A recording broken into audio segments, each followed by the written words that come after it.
Neuquén Informa.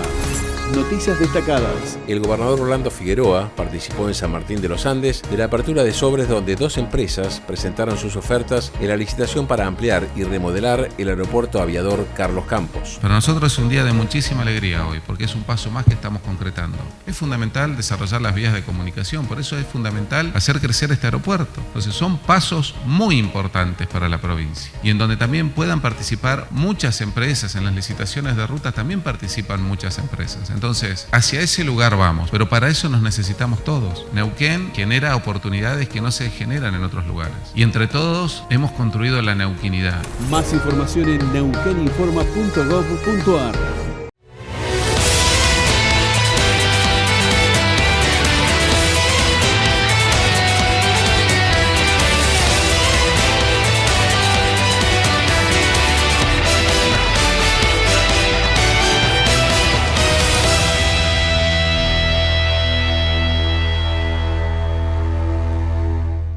Buenas noches, bienvenidos a la pantalla de 24/7, canal de noticias, aquí a otro dato. Como todas las semanas, hoy tomamos 2 temas de relevancia para toda la región. Uno tiene que ver con el Poder Judicial. ¿Cuál es la situación hoy del Poder Judicial en la provincia?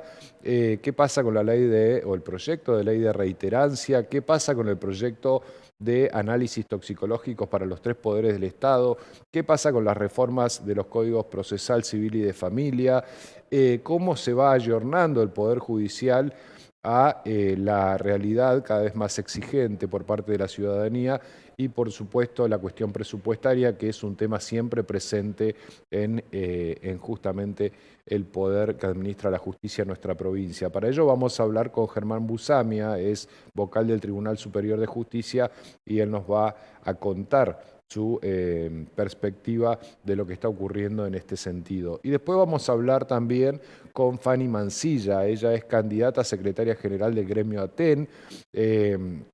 Mañana hay elecciones en ATEN, se decide quién va a conducir este gremio histórico en la provincia, que influye y mucho en la realidad educativa. Es una realidad que por supuesto nos interpela a todos, porque todos estamos interesados en que la educación sea de calidad y para todos en la provincia de Neuquén. Bueno, Fanny Mancilla se propone desde el Ejecutivo, desde el TEP, como la nueva conductora si gana las elecciones de este gremio, así que vamos a estar con ella repasando la propuesta, la lista que está integrada, encabezada por mujeres e integrada mayoritariamente por mujeres, y le vamos a preguntar sobre su visión en la actualidad de la educación en la provincia de Neuquén y cuál es la agenda que Fanny Mancilla viene a trazar en este histórico gremio, en el cual Marcelo Guagliardo, después de muchos años, deja de ser el secretario general y Fanny Mancilla, en el mismo sector, pretende ocupar justamente ese lugar. Así que no se pierdan también esa entrevista, porque mañana hay elecciones en ATEN y vamos a tener novedades de cómo sigue el gremio de la educación en nuestra provincia. Con esos 2 temas les sugiero no se pierdan ninguna de las 2 notas. Son 2 notas que vamos a encargarnos de que sean ricas en cuanto a contenido y en diversidad de temas. No se vayan, así arrancamos otro dato. Bueno, ya estamos aquí, como habíamos prometido, con el doctor Germán Busamia, vocal del Tribunal Superior de Justicia. Doctor Busamia, gracias por haber venido a los estudios 24/7, canal de noticias. ¿Cómo estás? Todo muy bien, gracias por la invitación. Bueno, gracias a usted. ¿Te puedo tutear? Sí, por supuesto. Estuviste presente en el encuentro con Rolando Figueroa y varios miembros del Poder Judicial y varios ministros en torno a este aporte que hizo la provincia para que se cuente con nuevas tecnologías en materia de investigación, de toxicología, ¿no? Sí, desde la concreción el año pasado de la política pública por la cual la provincia de Neuquén asumió la competencia federal originariamente para investigar, perseguir y sancionar los delitos derivados del narcotráfico, específicamente en el eslabón de la cadena del narcomenudeo. Estaban previstas una serie de inversiones necesarias para que la provincia de Neuquén, el Poder Judicial, tenga su propio laboratorio de toxicología forense.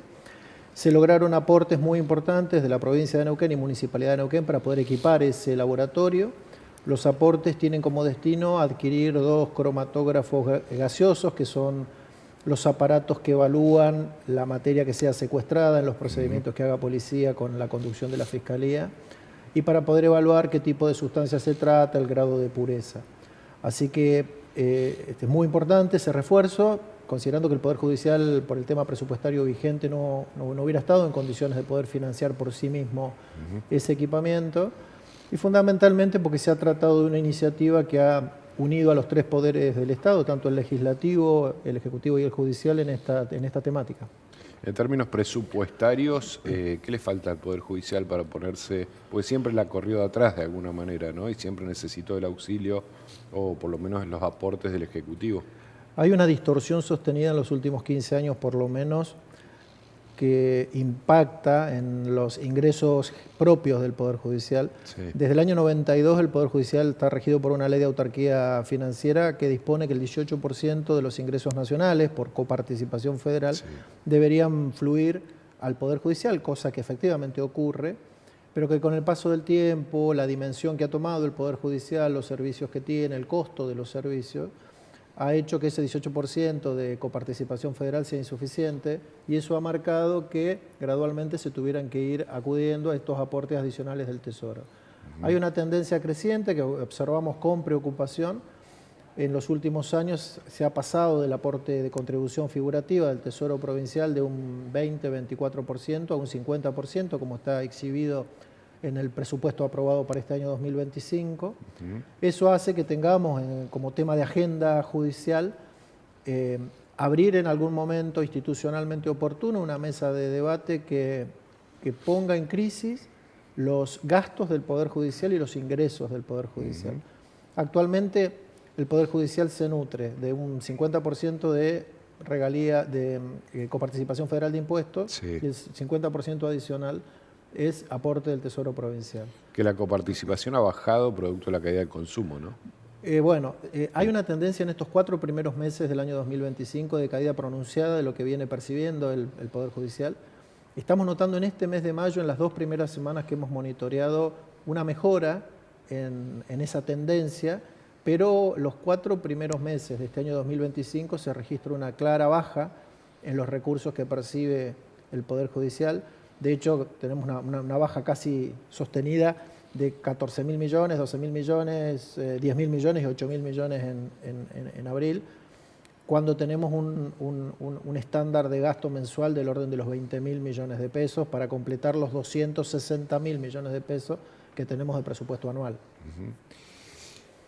¿Cómo interpretás y qué sentís, siendo una autoridad de la primera línea del Poder Judicial, las críticas permanentes que... A ver, yo no sé si son tan diferentes a las que reciben otros espacios dirigentes, porque hay claramente una tensión en la representación y todas las instituciones están un poco bajo la lupa, pero la justicia también recibe sus críticas, ¿no? En general de la ciudadanía, en cuanto a los tiempos que demanda, en cuanto a los resultados. ¿Cómo lo viven ustedes?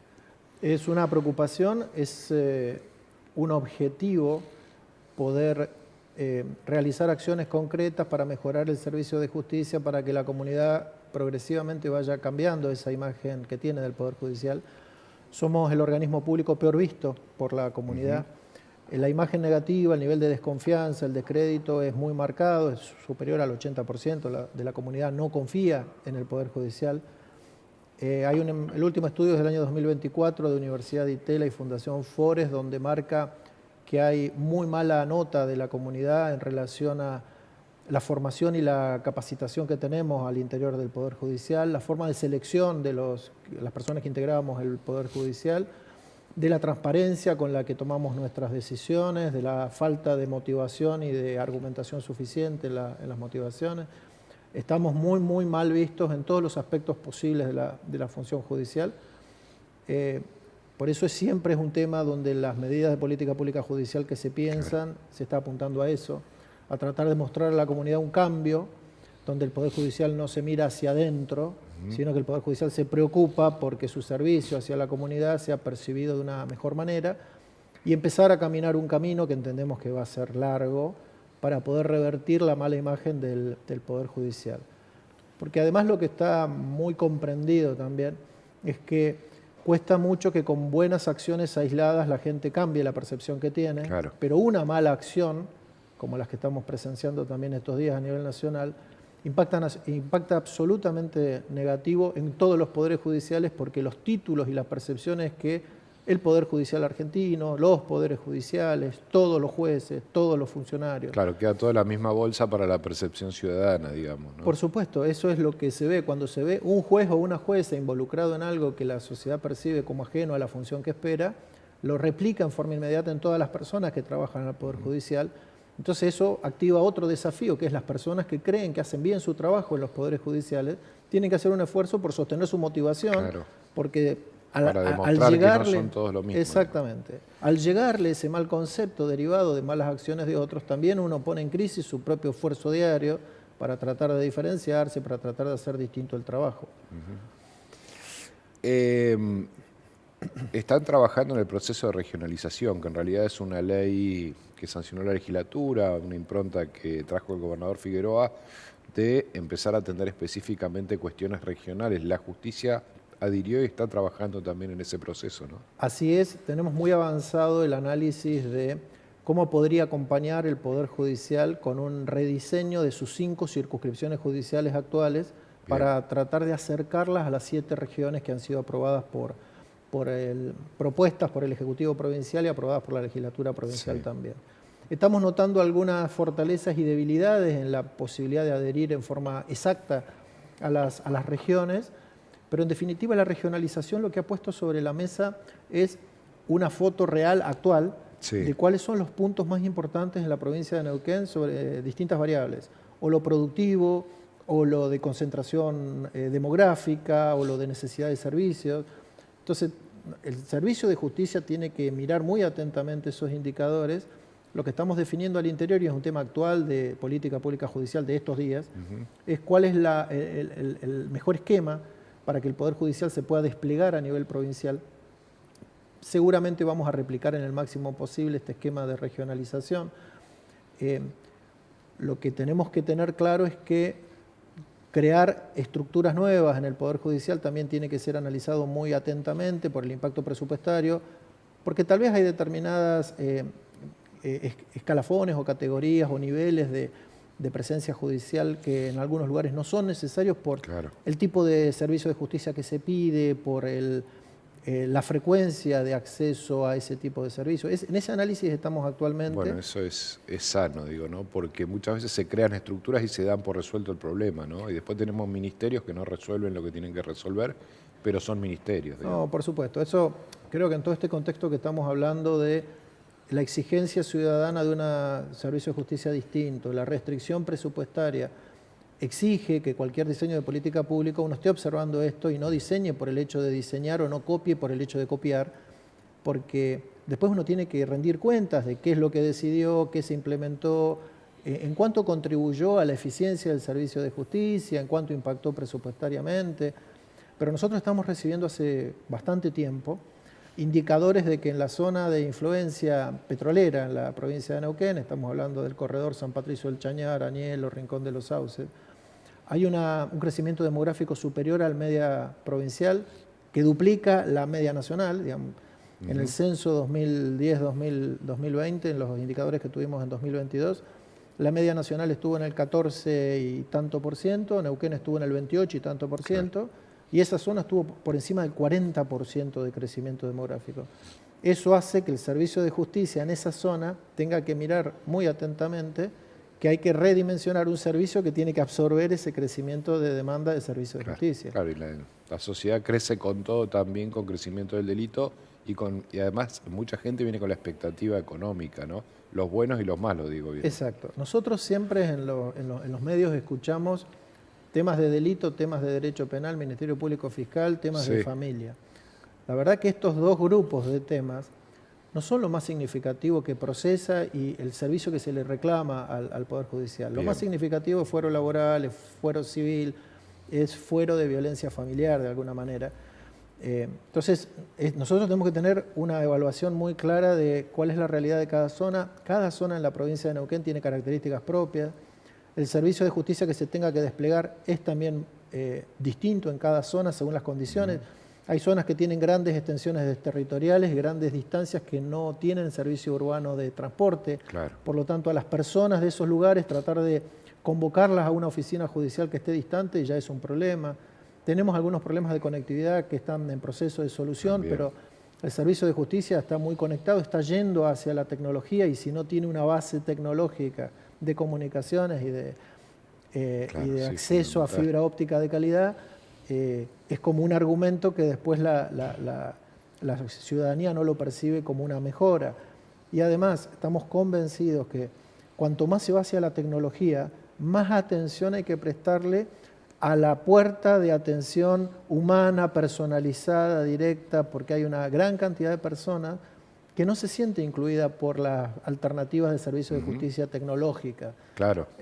Entonces el Poder Judicial no puede obligar a la comunidad que se ajuste al servicio de justicia, sino que debe ser al revés el diseño del Poder Judicial.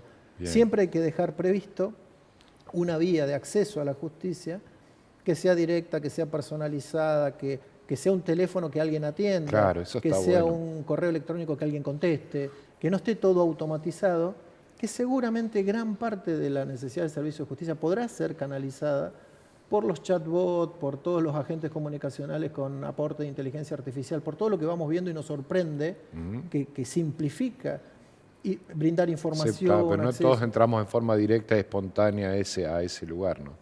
No todos a y esos por métodos. No todos y por distintas decisiones. Hay personas que ya no se sienten cómodas con la tecnología y hay que brindarles también servicios de justicia en la modalidad que necesiten. Hay personas que optan porque no confían en la tecnología. No es un tema necesariamente generacional, porque uno siempre dice que a las personas mayores hay que tener... No necesariamente solo las personas mayores necesitan una atención presencial clara, empática, Bien. paciente, para poder explicarle algo que normalmente el Poder Judicial no hace en forma clara, en forma transparente. Normalmente el ciudadano no entiende muy bien qué es lo que se hace al interior de una estructura como el Poder Judicial. Lo único que quiere es que se le resuelva el conflicto que tuvo que llevar al Poder Judicial porque no se pudo solucionar por ninguna forma directa anterior. Las reformas del Código Procesal Civil y de Familia, estoy bien. ¿Qué trascendencia tienen? ¿Por qué hay que reformarlos y en qué sentido, no? Bueno, está muy bien eso. No es el simple hecho de modificar una ley como que eso fuera la herramienta para cambiar la realidad social. Bien. Lo que se muestra es que ha cambiado la realidad social de los últimos años y es necesario acudir a la reforma de la Ley Procesal Civil y Comercial y Familia, pero como una consecuencia del cambio que nosotros tenemos que regular. Las leyes que nos rigen actualmente son del año 75, tienen 50 años de vigencia. Esas leyes fueron creadas, y de hecho la provincia de Neuquén tomó el modelo que ya existía a nivel nacional de la década del 60, y la reforma procesal civil, en las materias civil comercial y en la materia familia por el momento, que seguramente luego se va a extender al resto de las materias, a lo que apunta es a modernizar esa normativa, a poder pensar en otra forma de realizar los procesos de trabajo al interior del Poder Judicial para poder brindar un servicio que sea más accesible a la comunidad. Tenemos que pensar en la puerta de entrada, esa es accesibilidad, que sea más accesible, cuyo trámite interno sea más simple, que mantenga el principio de la gratuidad para la ciudadanía, que evite la burocracia, donde los actores internos del proceso estén regulados por buena fe procesal para los abogados, obligación de motivar las resoluciones para los magistrados, oralidad, inmediatez entre el juez y las partes. A lo que apunta es que la respuesta judicial sea Más rápida. más claro. rápida, más clara, de mejor calidad. Entonces, la reforma procesal es una de las herramientas que ayudan en este contexto. Bien. Hablamos de revisión de presupuesto, revisión de procesos de trabajo al interior. Si el Poder Judicial revisa sus procesos de trabajo, es muy probable que eso genere reubicar personas que trabajan al interior del Poder Judicial y estar pensando en que se necesita otra capacitación, otra formación, otro entrenamiento.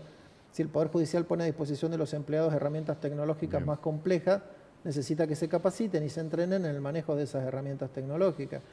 Si el Poder Judicial incorpora herramientas de inteligencia artificial para todo lo repetitivo, para la comparación de determinados Eso ya lo han documentos, hecho, digamos, lo están avanzando. Estamos avanzando en eso, sí, estamos con diseños propios, Sí. estamos avanzando en aplicaciones para tratar de todo aquello que sea repetitivo o de baja intervención humana en la supervisión, poder contar con tecnología, pero lo que hacemos es desplazamos a las personas que primero trabajaban acá controlando papeles a una segunda etapa donde controlen lo que hace el dispositivo de inteligencia artificial desde una posición de mayor exigencia, de mayor complejidad en la tarea que se hace, porque pensamos que el Poder Judicial a futuro se tiene que transformar donde las personas que estén brindando su servicio al interior del Poder Judicial hagan un trabajo que tenga mayor valor en cuanto a contribuir a acelerar el trámite, contribuir a la resolución, contribuir a la producción de la prueba.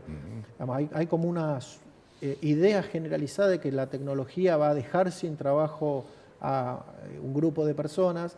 Yo creo que por el momento el debate es cuál es el mejor trabajo que tienen que hacer las personas que están hoy en posiciones que pueden ser reemplazadas por tecnología. Hoy estamos en ese intermedio de tenemos que entrenar distinto, capacitar distinto, tenemos que brindar herramientas distintas porque hoy no es imaginable el servicio de justicia sin personas y cada vez está más instalado que la tecnología, tenga o no inteligencia artificial, ayuda, pero compromete la supervisión humana. Absolutamente nadie puede firmar una resolución que resuelva un conflicto si no lo ha controlado. Lo que puede diseñar con defectos la inteligencia artificial es comparable a lo que puede escribir con defectos una persona que asiste a un juez si el juez no lee. Básicamente el no leer es malo en cualquier escenario con tecnología o sin tecnología. Bueno, todos estamos sometidos a ese ayornamiento que nos propone la tecnología, ¿no? En todos los rubros, digo, tenemos que tratar de encontrar roles para todos, pero no negar el avance de las tecnologías. Me parece que va un poco por ahí, ¿no? Bueno, por supuesto. Hoy se escuchan todo tipo de voces. Lo importante es que esas voces se sinceren y muestren cuál es el temor o cuál es la motivación que alienta. Se están realizando múltiples encuentros de distintos operadores dentro de servicios de justicia o en cualquier ámbito de la actividad a nivel nacional, donde se debaten estos temas. ¿Cuál es el rol de las personas? ¿Qué pasa con la ubicación de las personas? ¿Cómo se genera este cambio? Nosotros desde la conducción del Poder Judicial, ¿qué alertas tenemos que tener atentos para poder invitar a los equipos de trabajo a incorporar esta nueva tecnología, a reformular la manera en que están organizados? Se genera la necesidad de nuevos liderazgos porque el viejo jefe rígido de los equipos de trabajo hoy tiene que entender que tiene que cambiar las herramientas de conducción que usa. Hoy los diálogos y los discursos en los equipos de trabajo son distintos. En el pasado el jefe vertical que tenía un manual y firmaba una circular y sin dialogar se la comunicaba a su equipo de trabajo es inimaginable. Hoy los equipos se fortalecen en base al diálogo, al consenso, a sentir pertenencia con el objetivo, o por lo menos a tener el espacio para decir no estoy de acuerdo y que el líder de ese equipo lo convenza o le informe que ese es el objetivo que se ha diseñado y se le pide el compromiso, más allá que no esté de acuerdo, pero por lo menos que tenga espacio ese disenso. Y volvemos a lo mismo. No estamos formados en la cultura de avanzar pese al disenso. Parece que si no estuviéramos todos de acuerdo o obligados por un liderazgo autoritario no se pudiera avanzar. Lo que hay que generar es ambientes de diálogo donde también respetemos mayorías y minorías. La mayoría tiene que aprender a respetar las minorías y la minoría también tiene que aprender a respetar a la mayoría y ajustarse a lo que la mayoría decide sin entrar en el boicot permanente. Cuando hay un objetivo claro, que se brinda un espacio de diálogo, en algún momento el diálogo, el debate tiene que dar paso a ejecutar acciones, fijar objetivos. Para no caer en la desidia de decir, bueno, como no nos ponemos de acuerdo no avanzamos, algo que pasa mucho en todas las instituciones. Por supuesto, acá lo que hay que monitorear en el Poder Judicial es cuánto tarda en procesar un conflicto que las personas llevan al Poder Judicial y cuánto tarda en dar una respuesta. Ese es el único indicador posible. El que hagamos al interior, al ciudadano lo tiene sin cuidado. Que nosotros le expliquemos que tenemos que hacer 20 pasos entre el inicio de una demanda y el dictado de una sentencia es irrelevante para un ciudadano. El ciudadano lo que quiere es que se le brinde una respuesta que sea coherente con lo que ha pedido. La respuesta debe ser en plazo razonable porque si no pierde relación con el conflicto y la solución judicial no desactiva ese conflicto. Por lo tanto, el conflicto queda instalado. La razón de existencia de los poderes judiciales es sacar violencia del sistema de convivencia social. Si el Poder Judicial no logra ese objetivo, la ciudadanía tiene lo que hemos hablado al principio, desconfianza, mala imagen, descrédito, entonces ya deja de mirar a la justicia como el tercero imparcial para resolver conflictos, Claro. y se termina naturalizando la convivencia en conflicto permanente. Entonces eso lastima la finalidad de existencia del Poder Judicial y le resta toda legitimidad, porque si el Poder Judicial no cumple el rol que debe cumplir, la gente legítimamente se pregunta ¿para qué están? Que es la Claro. pregunta que viene haciéndose hace décadas. Me quedan dos temas. Uno, reiterancia, que es un tema que se ha polemizado mucho. ¿Estás de acuerdo, no estás de acuerdo? Bueno, ¿qué lectura haces de ese proyecto? Creo que no se trata, y normalmente desde el Poder Judicial en temas que están en tratamiento nos eximimos de pronunciarnos bien. ante la eventualidad, pero a principio de año, en el mes de febrero, si no me equivoco, el Congreso de la Nacional trató el tema de reiterancia, Sí, sancionó la lo ley sancionó. 27.785. Lo que puede haber es matices con relación a reiterancia. Hay voces a favor y voces en contra.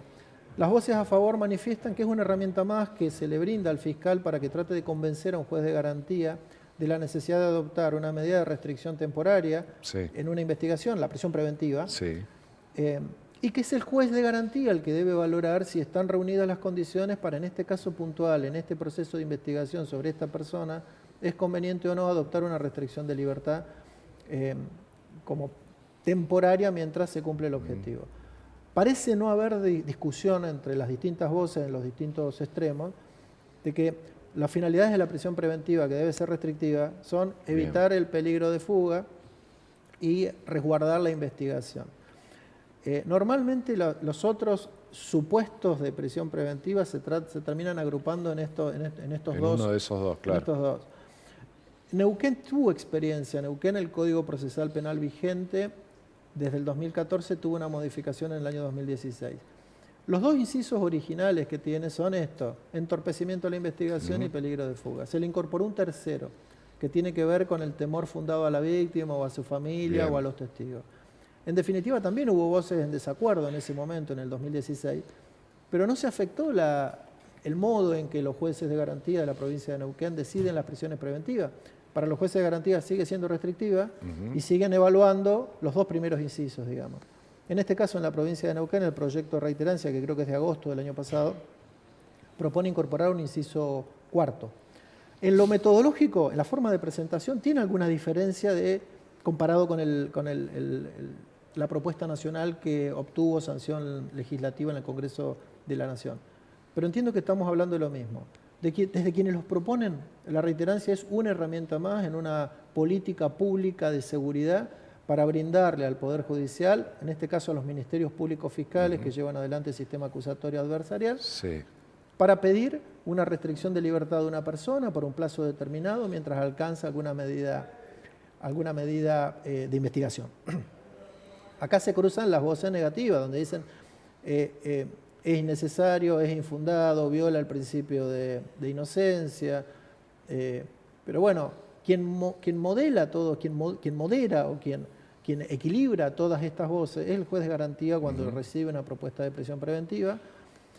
Muchas veces en lo discursivo hacia los medios de comunicación, cada parte, si el fiscal propuso una medida, la defensa se opuso y el juez entendió que no estaba suficientemente fundado el pedido del fiscal, se hace como un comentario público negativo sobre el juez de garantía, Claro. cuando el juez de garantía debe velar porque estén cumplidas las exigencias de la ley. El debido proceso, claro. Pero la ley la sancionó la legislatura provincial que representa a la ciudadanía, entonces cuando la legislatura ha contenido en ese artículo ese inciso, le está ordenando al juez de garantía que verifique que esto se cumpla. Cuando el juez dice que no encuentra cumplidos los requisitos, le está diciendo que tal vez no fue suficientemente completa la presentación que hizo el fiscal, la tiene que mejorar. A veces el mensaje que está dando el juez de garantía es, mire, para adoptar algo tan importante como una persona que yo no tengo condenada a privarla de libertad, usted me tiene que acreditar determinados extremos que yo pido que sean más completos, más exhaustivos, con el carácter provisorio que tienen en este momento. Claro. Pero me parece que es una herramienta que ya está instalada a nivel legislativo. Los poderes judiciales, cuando recibimos las leyes, analizamos si esa ley sancionada ¿tiene o no tiene debilidades o fortalezas frente al control constitucional y convencional? Eso le corresponde a todos los jueces de la Nación. Doctor Germán Busamia, me quedaba una, no tengo tiempo, pero si me deja una apreciación.